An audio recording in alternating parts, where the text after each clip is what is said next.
ကမ္ဘာဖလားပူးရဲအင်ရှင်အမေရိကန်အသင်းဟာလော့စ်အိန်ဂျလိစ်မြို့မှာကစားခဲ့တဲ့အုပ်စုဒီအဖွင့်ပွဲစဉ်မှာပါယာဂွေးကို4-9နဲ့အပြတ်အသတ်နိုင်ခဲ့ပါတယ်။အာဆင်နယ်တိုက်စစ်မှုဟောင်းဖိုလာရင်ဘလိုဂန်က2ဂိုးသွင်းယူခဲ့ပါတယ်။သူဟာ1930ကမ္ဘာဖလားတုန်းကပါယာဂွေးကိုပဲဟတ်ချစ်သွင်းခဲ့တဲ့ဘတ်ပတ်နော်ပြီးရင်ကမ္ဘာဖလားပွဲစဉ်တစ်ခုထဲမှာ2ဂိုးနဲ့အထက်သွင်းနိုင်တဲ့ဒုတိယမြောက်အမေရိကန်ကစားသမားဖြစ်လာပါတယ်။ဒါဟာ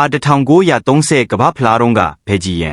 ပါယာဂွေးတို့ကို3ဂိုးပြတ်နဲ့နိုင်ခဲ့တဲ့ပွဲတွေပြီးရင်အမေရိကန်အသင်းရဲ့ကမ္ဘာဖလားသမိုင်းတစ်လျှောက်အပြတ်အသက်ဆုံးပူးတွဲစံချိန်တင်နိုင်ပွဲလည်းဖြစ်ပါတယ်။ပထမဂိုးဟာခုနှစ်မိနစ်မှာဝင်သွားခဲ့ပြီးပါယာဂွေးနောက်ခံလူဘိုဘာဒီလာကကိုဂိုးကိုသွင်းမိတာပါ။ခီရှန်ပူလီစစ်ရဲ့ဖန်တီးမှုကနေမက်ကင်နီကဖြတ်တင်ဘောပေးရာကနေဂိုးဝင်သွားတာဖြစ်ပါတယ်။ဒုတိယဂိုးကတော့30မိနစ်မှာဘလိုဂန်ကပူလီစစ်ရဲ့ဖန်တီးပေးမှုကနေကန်သွင်းယူခဲ့ပါတယ်။အဲ့ဒီမတိုင်ခင်28မိနစ်မှာဘလိုဂန်တကိုးသွင်းခဲ့ပေမဲ့လူကြုံမောဖြစ်ခဲ့လို့ပယ်ဖြတ်ခံရပါတယ်။တတိယဂိုးလည်းဘလိုဂန်ကပဲမာလစ်ဒီမန်ရဲ့ပေးပို့မှုကနေတဆင့်ပါယာဂွေးနောက်ခံလူနဲ့ဂိုးသမားကိုကြော်ဖြတ်ပြီးအဝေးထောင်ကိုလှပစွာကန်သွင်းပြီးဒုတိယမြောက်ကိုရယူခဲ့ပါတယ်။ပါယာဂွေးခြေပတ်ဂိုးကတော့ဒုတိယပိုင်းမှာအန်စီဆိုရဲ့ဖန်တီးပေးမှုကနေမော်ဒီစီယိုက